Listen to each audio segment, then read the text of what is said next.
സംഭവിക്കാത്ത പോലെ നടക്കുന്നത് ഉൾക്കൊള്ളാനാവുന്നില്ല. പക്ഷെ അതിന് സഹദേവനെ പോലുള്ള ഒരാളെ കൂട്ടുപിടിക്കാൻ അവിടെ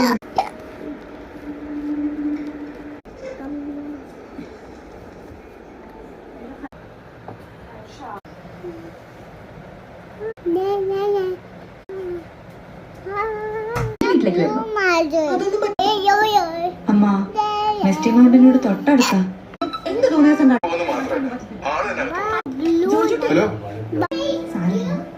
കഴിക്കും. പോലീസ് കേസ് റീഓപ്പൺ ചെയ്യണമെങ്കിലല്ലേ അതിന്റെ ജോർജ് കുട്ടിക്ക് അത്ര ടെൻഷൻ ആണെങ്കിൽ ഞാനൊരു ആന്റിസിപ്പേറ്ററി മൂവിയാ. അപ്പൊ പോലീസിന്റെ ഭാഗത്തുനിന്ന് എന്തെങ്കിലും മൂവ്മെന്റ് മൊഴികൾ ഇനി നമ്മൾ രണ്ട് കാര്യങ്ങൾ ഉറപ്പുവരുത്തണം. ഇപ്പൊ ഞങ്ങളോടൊപ്പം വരണം. എന്തിന്? ഭാര്യയും കുട്ടികളും ഇവിടെ ഇല്ല. അങ്ങനെ ഒരു ഓർഡർ അവനെങ്ങനെ കിട്ടി? കോടതിയിലെ ലീഗൽ സിസ്റ്റം